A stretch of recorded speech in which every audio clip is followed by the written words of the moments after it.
Ed, for today personal tip, ang aking personal payo for today, kapag may disiplina, paniguradong may ipon. Ganun lang kasimple. Ganun lang, wala nang kung ano-ano pang formula, no?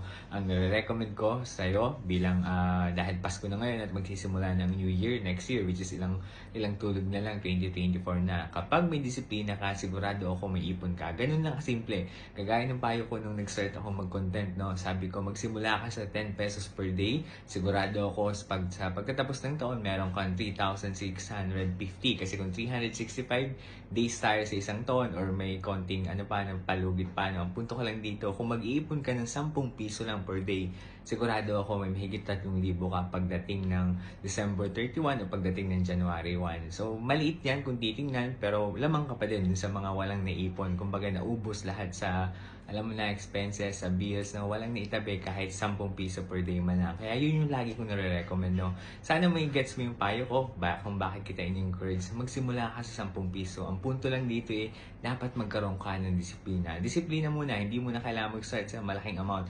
10 pesos muna, mag-alkansya ka kung kinakailangan. Hanggang sa natutuwa ka na sa pag-iipon, hanggang sa maging habit mo na ito. Okay, yun lang yung personal payo ko ngayong araw na to. Kung nagustuhan mo, baka pwede pa-like and share ng video na to. Pwede mo na pala ako like and follow sa FB page ko na Ed for Today. Pwede mo ako follow sa TikTok at i-subscribe sa YouTube. Yun lamang. Salamat.